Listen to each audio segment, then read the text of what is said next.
You are listening to the Special Needs Children podcast with Chitra Iyer.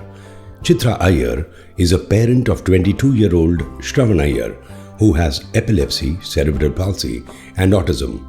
She is the CEO of MFA and has been helping families with life-centered planning to reach their personal financial goals.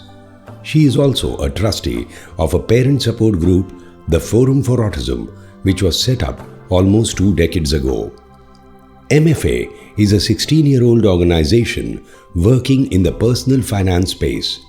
They have set up a dedicated practice to help families with special needs children to plan their financial goals and invest for the same. The thoughts shared here are as a result of discussions with parents, caregivers, siblings and professionals regarding the planning of a person with special needs. In this expert series podcast, Chitra is talking to Dr. Alka Subramanyam, Dr. Henal Shah and Dr. Malay Dave, each of who have 20 to 25 years of professional psychiatry experience, all associated with Nair Hospital.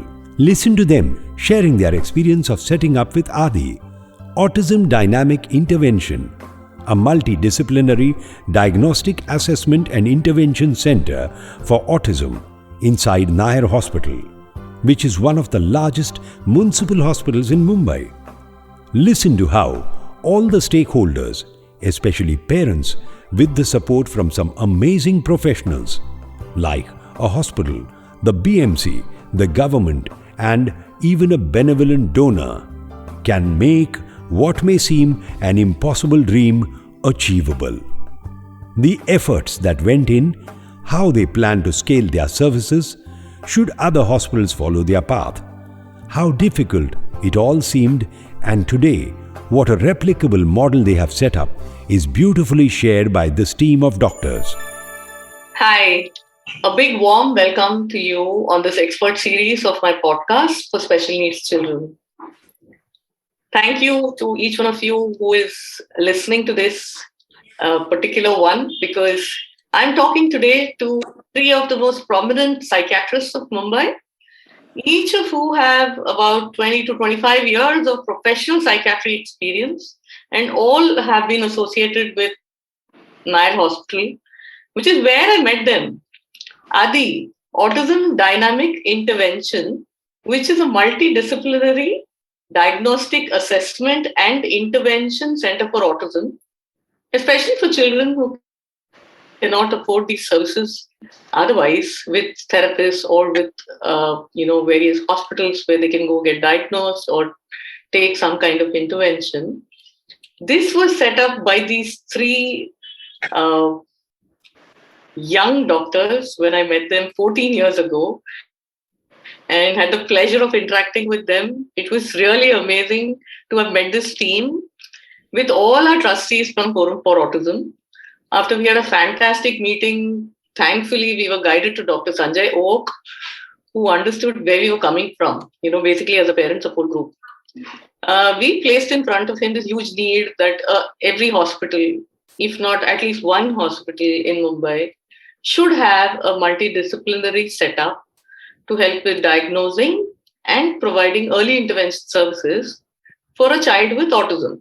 Dr. Oak, the man that he is, the quick thinker and amazing guy who can execute what he's thought, helped us with getting necessary permissions first from the BMC.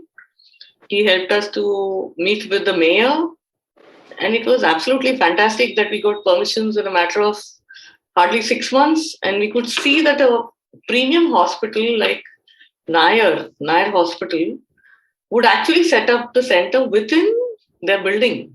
This is where I met with 3 of you. And thank you so much for agreeing to do this. Dr. Alka Subramanyam, Dr. Henal Shah, and Dr. Malay Dave. Hi to 3 of you. Hi. Hi. Thank you so much for agreeing to do this. I need to go down memory lane. Hopefully, people who are listening to you will understand why you did what you did and would be willing to do much more of what you all have done. My first question coming to you all is, what was your initial reaction to this? What were the challenges in setting up Adi? You want to go first, Dr. Alka? Yeah, so the most important challenge was having a center like this in a hospital setting. And we thought that the challenge would come from the administration as well as the stakeholders within the hospital themselves. That's, in the BMC, it was the first time something like this was happening. Besides having a specialty center, which would also have education as part of it in a hospital, would it be something which would be accepted and acknowledged by the parents themselves? Imagine, first of all, your child has special needs. Second of all, you're bringing them into a place which is a plethora of infection daily. So we had a lot of misgivings about whether this model would work or not. And we started off with thinking that, okay, we are going to face hurdles totally along the way. But let's see what can be done and what can be surmounted. And with that background is when we started off thinking and envisaging Adi. And like I've told you, I had to go for a fellowship at that time, and Adi was the project that I had to deliver when I came back from it. So that was the background which set the ball rolling, if I may say so. The others will, of course, add. Yes, please. Dr. Hinal, Dr. Malay. So if I would say that was the first time when we had that meeting and we were talking about starting a center like this in the hospital, I think I would look at it at a bigger, larger picture. So what are systemic issues? What are institutional issues? What are departmental and personal issues? So if I look at systemic issues, I would think of, okay, so we are thinking of starting a comprehensive intervention center, which actually is more of rehabilitation and education, and we are starting it in an acute center hospital. So in terms of systemic like a systemic plan, which things fall where, is this the right place to put a center in a hospital? Because, most systemic thinking would say, okay, this is not really the right place to have it. It should be outside a hospital. It's not something that should be within a hospital for various reasons. One of them being stigma, second being, that this place may be better used for acute management of other health conditions, and many things could have come up for that. So one is a systemic perspective. Second is the institutional perspective. What does the institution gain or lose, or what are the pros and cons for institution to have such a center? They always can commit about, that the return on investment, according to them, could have been low. They could have also talked about, this can be outside, and other health needs could have been identified. At a departmental level also, we may have thought differently because we came from a perspective that we were already a very strong child psychiatry department delivering a lot of services to children. And this was expansion of services which we felt was a felt need. From the stakeholder perspective, especially for parents, I think they would have also preferred if it would have been outside. So in that sense, is this the most ideal place to have it? No. But, very often we make ad hoc decisions rather than the best utopian decisions. And this is one of the best ad hoc decisions, because in this context, where money is low, resources are low, there is nobody else taking up the challenge of doing it, this was the best decision to place it here. Why? Because we had multiple resources which would pool in without having to spend extra, except for special educators. Secondly, the space that was needed was small and we could identify it and work on it. Thirdly, Nair Hospital already had a background of child psychiatry working. Four, it had very motivated faculty all across the hospital who agreed to pitch in. And fifth and most important, I think we had a leader at that time who was Dr. Oak, who was ready to drive in. And finally, we had the support of the stakeholders. Forum for Autism came forward and said, even if it's a hospital, we'll support it. So I think when you look at the whole perspective, though theoretically it may not sound the best thing, it fitted in well because of all the things that fell into place. That's how I would look at it. Can I add, Chitra, something? Please do. So now that we are literally walking down memory lane, when you had approached us, the MCGM and the mayor actually at that time, it was with one moot point, if I remember right. It was that children who suffer from autism or on the spectrum are clubbed with children who have intellectual disability. And the MCGM schools and facilities don't have any way to separate the two. Absolutely right. This was the key thing which was brought forward to Dr. Oak when we started. And Dr. Oak, by virtue of his experience, knew that this was a very valid point where it had to be distinguished. And the request was for those who were lesser privileged. So when we put all these therapies together, like, it costs quite a lot of money. So an individual who has a child with special needs, who needs special interventions and is going to a setup which may not be appropriate, the outcome is not going to be appropriate. So identifying and differentiating these children, MCGM has a lot of schools which are special schools, but they cater to the intellectually disabled. We did not have anything that was catering exclusively to the spectrum. And that's where we stepped in. Absolutely. What you said was bang on, that, the way we were struggling and were trying to make sense. I guess what you said was so well put that we could articulate this with Dr. Oak, and, it just flowed ahead from there. If I may just add, because it is also, now that we are mentioning it, I think it is also very important for all the people who are listening that the role of stakeholders and their movement is so important. Just in our hospital itself, starting up of the Learning Disability Center came from a request from a signature campaign of parents. The movement to start ADI came from a group of parents who got together and requested the mayor. Vivekanand Remedial Center came again from a signature campaign from parents whose children were being certified at learning disability. So just within our center itself, we've got so many things which has come in response to the needs of the stakeholder. So I want to highlight the importance of the stakeholder, and if they work as an organized sector or an organized group, not even a sector, and work towards achieving ends that would be fulfilling for the children that we are all seeing, you're a very strong force, and please use that to help us also to achieve some of those dreams. Really, Dr. Henal, stakeholders, I think the way you said it, it's actually a complete, certifying of the fact that yes, we're truly democratic in one way, and also that the pleas were heard. And what best, who best than, Nair to have taken this up and, done this so beautifully. So this is your centenary year at Nair Hospital, and you finished 14 years at ADI. So can you please share the experience of running ADI and, what are your learnings?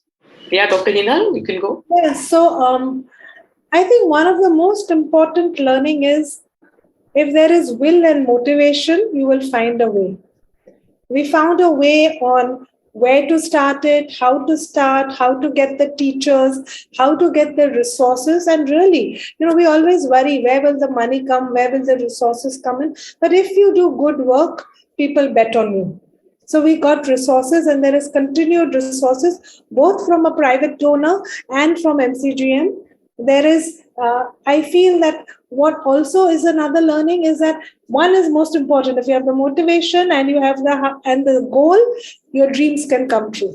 The second is that this is an example of really how stakeholders and doctors and the administration, if they come together, they can make this world a better place.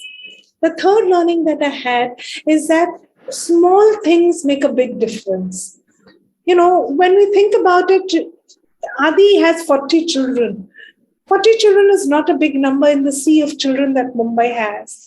But making small changes, even in one child's life, changes a family, changes a community. And even making small changes. Not everybody has moved dramatically. Not everybody can be mainstream. Not everybody gets all the romantic achievements one we would hope for. But even small changes have big relief and a big impact. So never worry about how much impact you're having. Keep working, small changes happen. Fourth, whenever change happens, nobody likes it happening to you. When you do it, you feel exhilarated. But to do all that changes, you have to know how to work with a team and get together and get them all to align to the goals that we have. So in that sense, I must compliment Alka, Malay, myself, and the whole team, which could align everybody who's working, including the administration, to work for the goals of it. So in that sense, the leadership and the teamwork that has gone on, which is exemplary to lead all of this. For example, during COVID, when we went, virtual, teachers used to take even lectures, take classes for students at 9 in the night, found innovators to do things, did co-curriculars. Brilliant. So Wow. How did it happen? Didn't happen because they got more pay or anything like that. In fact, poor guys get their pay late also. But they did it because of the motivation and because the team has shown that it can do something and make a change. And I think that has helped in remove and getting the motivation. And in that team, there are always others who help. Like we all have helped Forum for Autism. Mr. Bijliwala has helped. There are others who have come and offered help. So all those things, small things, and add up to make the jigsaw complete and vibrant. So those are my quick, which I would say on top of my head, those are the few things that would come to me as excellent learning points. And it's been wonderful because not only us, now our residents, other stakeholders, other administration, all are very proud of Adi.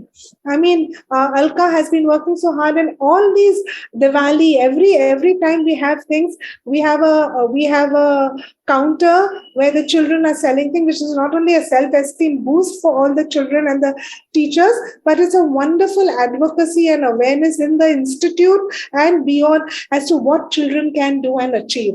So I think all those things have added up to make Adi a wonderful road of dreams coming true. Absolutely. Lovely. Yeah. Dr. Malay, Alka? Yeah. So what have I learned?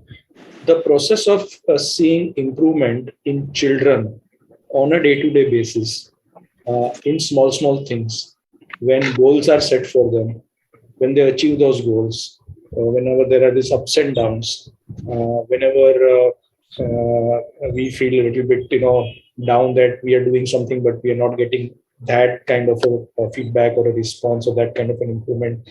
And the next time it picks up. So this experience of seeing this kind of improvement is much more satisfying and fulfilling than probably the improvement that I would see in a child who comes for a follow-up after 2 weeks, 3 weeks, a month, 2 months. There are so many instances where parents have actually understood what abilities their children have. Autism is one thing, therapies are another thing, but what are the abilities, special skills that these children have? What is their process of acquiring it? This is very rewarding. This is learning because we see, we have read about all these things in books that this can happen, but right now we are seeing this right in front of our eyes. So good learning. Chitra, I'm going to be a little longer on this one because a 14-year journey is very difficult to encapsulate so soon. But anyways, let me try. So it actually began with a humongous amount of paperwork, red tapeism and permissions that we had to take to start off Adi. You see, the MCGM is never easy to combat when you want to start a new project, and particularly not easy to combat when you want money expended towards that particular project. So fortunately, thanks to the mayor then, Mrs. Raul, as well as Dr. Oak, that was fast-tracked. But it was fast-tracked as a project for 1 year, which very few people know. And we were told if we perform in that 1 year, then we would be given permission to go on. And till today, we continue taking permission because our staff is on contract basis. They are not permanent staff, and yet they are so dedicated that some of them have been with us for years despite being on contract basis. So every year we renew their contracts and we continue the project, which is now, of course, a permanent project. But it has taken us, and it takes us, a lot of time and effort to get that paperwork in place. The second thing was the infrastructure. And we had to start from scratch to try and understand how we could manage to transform a place which was a place where we could play cricket, probably 4 walls, into an intervention center and an educational home, which was going to be a house which started off with 15 to 20 children, and today we have almost 40. So how would we do that? So the 3 of us visited various schools, including Sai, Jai Vakil. We looked up schools abroad. We did lots of things. We went and chose the furniture ourselves. And at that point, our civil and electrical department themselves set up the entire infrastructure of Adi at MCGM cost within their budget, which was a matter of great pride for all of us. Every single thing was done by them. Every single switchboard put over there and every single wall that you see is entirely done by the MCGM, the engineering department, which was over here at that point in time.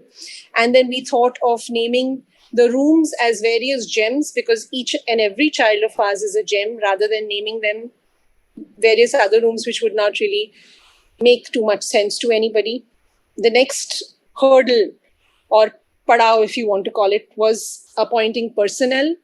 So again, massive paperwork, trying to get those contracts from MCGM, getting things in place and continuing those things in place.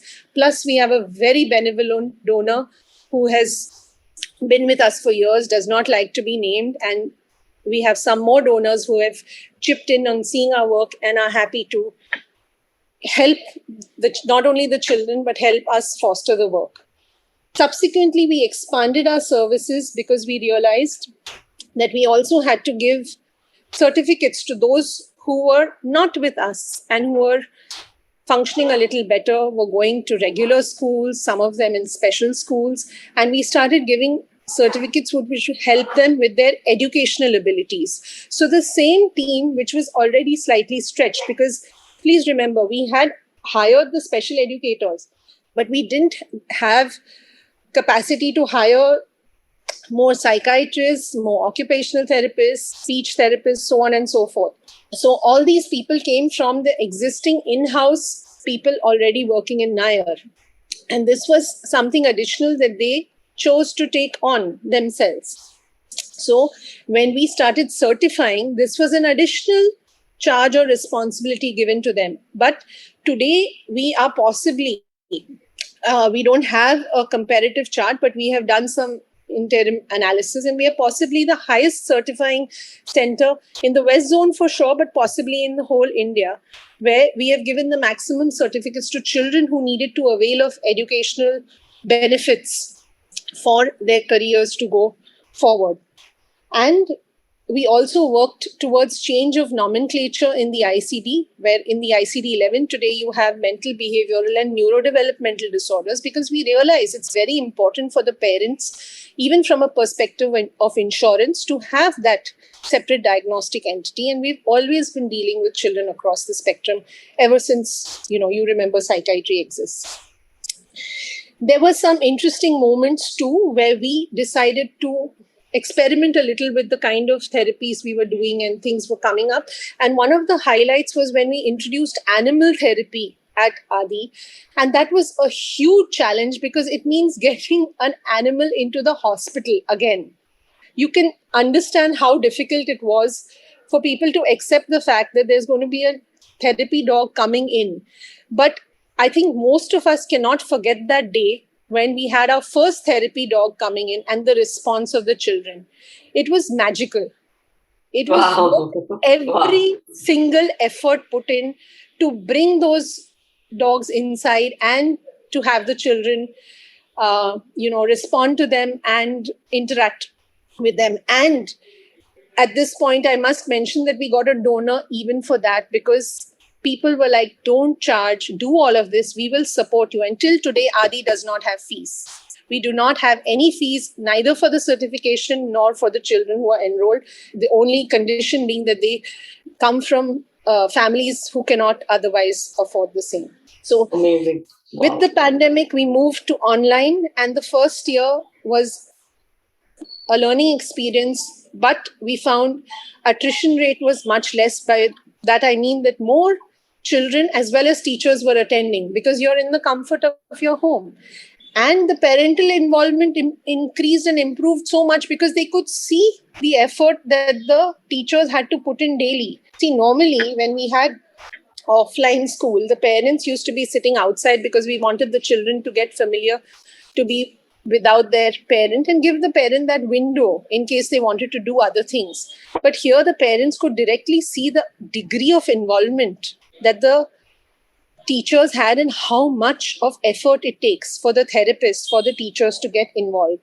And subsequently, we started having sports activities, competition. Some of our children participated in an art competition last year as well as this year and did really well. And this year, the staff is so self-motivated. This year, they were like, shall we try the exhibition? And I was like, how are we going to execute it? And finally, after a meeting with them, each teacher has gone to a train station which is connected to the various students, given the material to the parent. Because this is times we're talking about when children were not being allowed out of the houses for safety reasons. And online, they have made the various items which we have then put on display on the exhibition, and we continued our pre-vocational and vocational training that way. So it was wonderful, and it was wonderfully received because every year we have at least 2 to 3 exhibitions. Raksha Bandhan, we have a Diwali exhibition. This time we had a Christmas exhibition, and last year everyone missed buying Rakhis because Adi didn't have Rakhis. So this year we've gone all overboard, and we've managed to do it with the teachers stepping out of their comfort zone and agreeing to do this so that each child could get the raw material which was required to make all the items.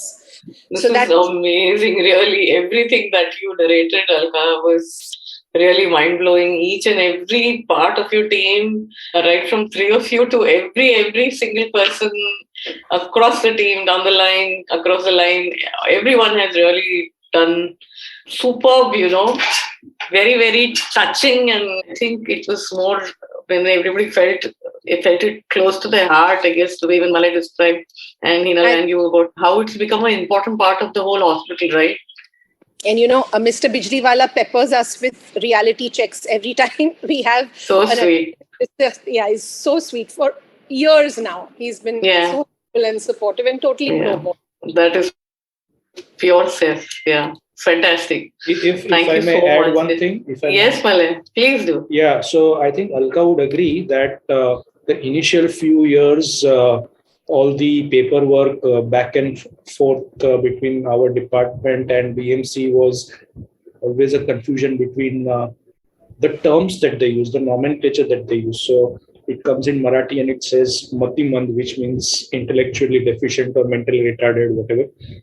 And so what is the word that they're going to use? And there used to be a confusion between Gatimand and Matimand and whatever. So I think over time we have given a nomenclature to them, which is Swamagna. And I think now it is firmly established in all corners of administration that autism is Swamagnata, and we give it on the certificate that we give to the children, and I think it's accepted everywhere.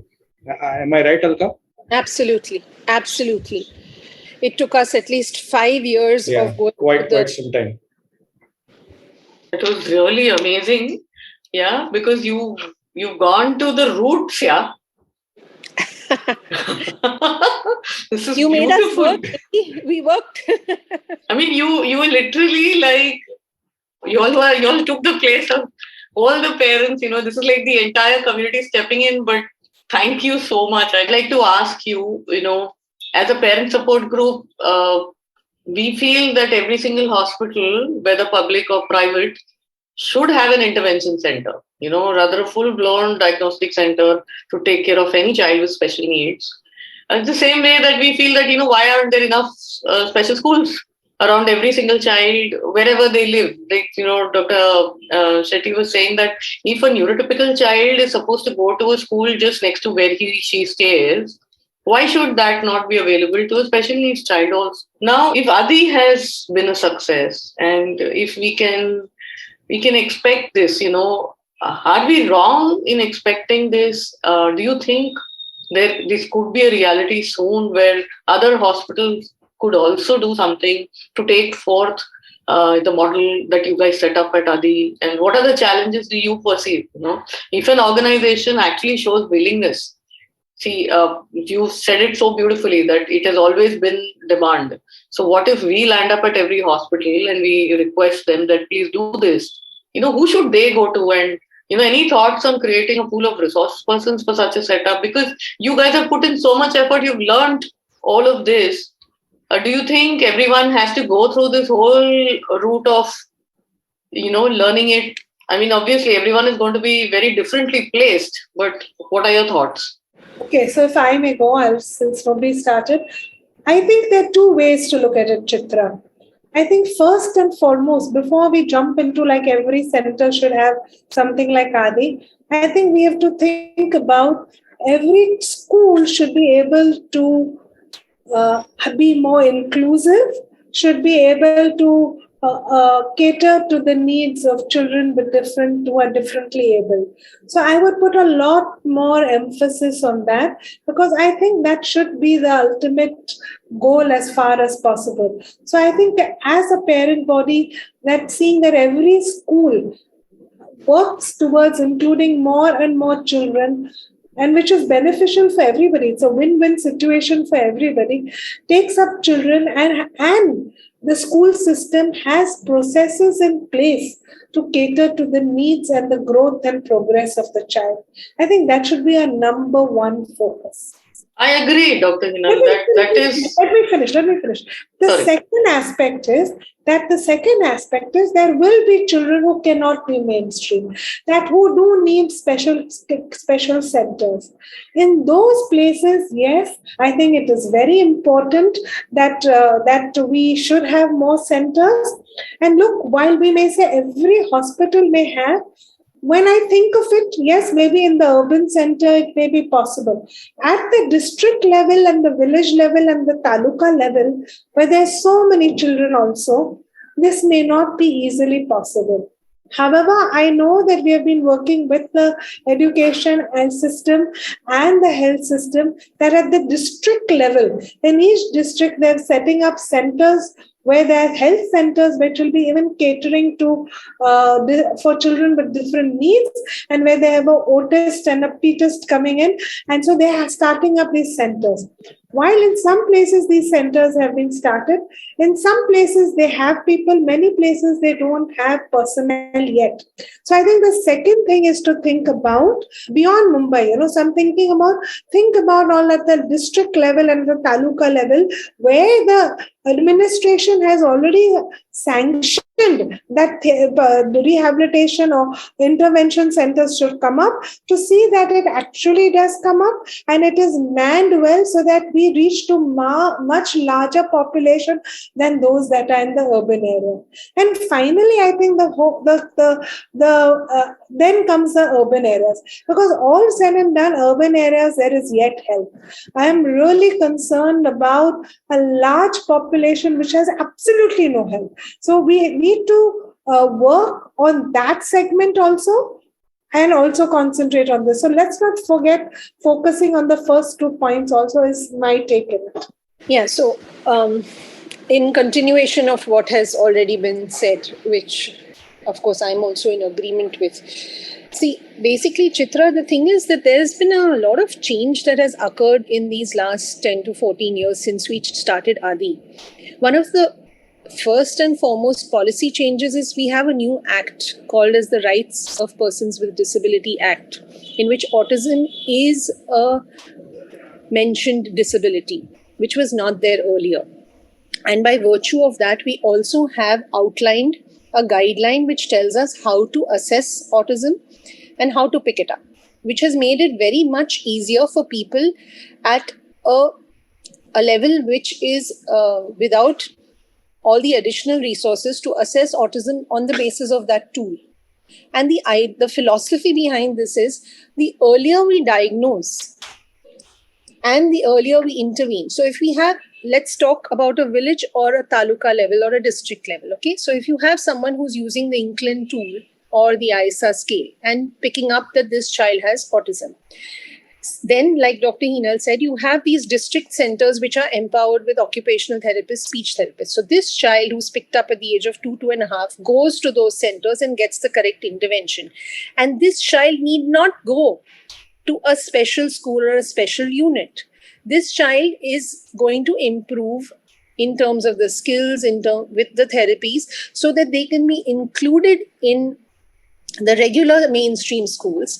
And overall, the schools should be environments which ways move towards inclusive education by virtue of training the teachers as well. So we have another movement whereby we have tried to change the BE curriculum, the B.Ed curriculum, sorry. So the B.Ed curriculum to include awareness and how to deal with children with special needs. So the awareness and acceptance both at the teacher and the child level. If you look across textbooks which neurotypical children are reading today, you will have in almost all classes one chapter which is talking about a child with disability. Again, the philosophy, the aim behind this is to change human behavior to make it all inclusive.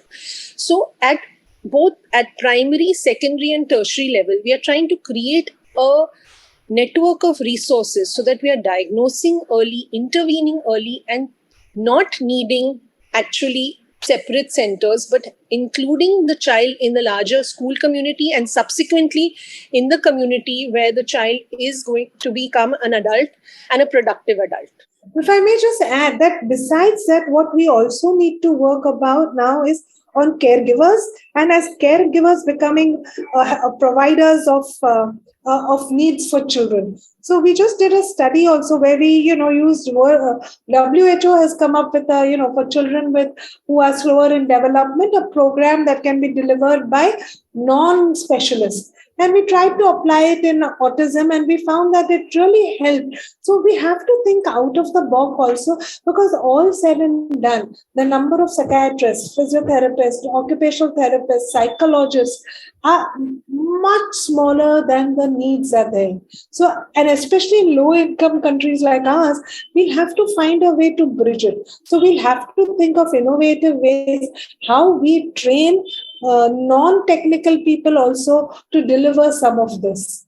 So I think all these things require helping hand of other stakeholders. And just like how we achieved ADI, yes, a few more ADIs will be required, but we need much more of all these other things happening so that we can cover a vast area. Absolutely right. The entire thought process that you guys have itself is, is making me completely speechless here.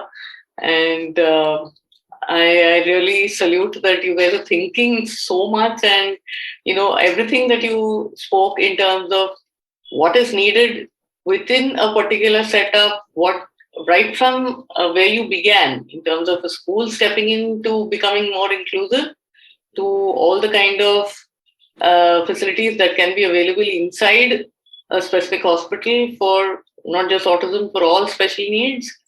And going beyond that in terms of rural reach, there's a lot to be done, as each one of you have spelled out. And let's see how it's going to pan out in the future.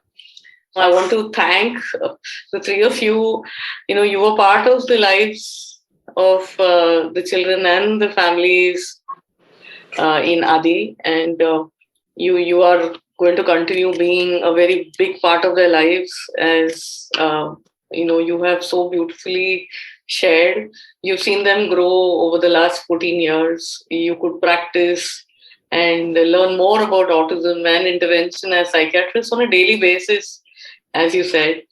This was, I guess, one of the major projects of each one of your individual lives, where you lived and breathed every minute of planning and execution. You had to put in a lot of effort from handling a lot of paperwork. I'm sure I understand that, being part of a government hospital setup, it must have not been easy at all to allow and accept such a center inside a facility which caters essentially to everything else, setting up everything inside four walls from the smallest to the biggest thing required, along with MCGM, and now you're supporting 40 children is really amazing. You have some fantastic ideas that you've shared. You have super plans on how you want to achieve scale. Again, you have brilliant ideas for other hospitals also who would perhaps be willing to duplicate what you've done with Adi at Nair Hospital. I thoroughly enjoyed learning from you, and I hope all the listeners to this podcast, whether they are in the government or in other hospitals or their parents or their philanthropists, they would love to invest in such amazing projects that will go a long, long way in helping many more special needs families. Thank you from the bottom of my heart, Dr. Alka, Dr. Henal, and Dr. Malay. Thank you so much for sharing this beautiful journey of yours with Adi. You were listening to the Special Needs Children podcast with Chitra Iyer, the CEO of MFA and a trustee with the Forum for Autism. If you find this podcast relevant and interesting, it will be great if you leave a review, share, like and subscribe. You can also let us know if there is any specific topic that you would like us to cover. Feel free to email her on chitra.iyer@myfinad.com, or you can call her on 98337 85892. That's 98337 85892.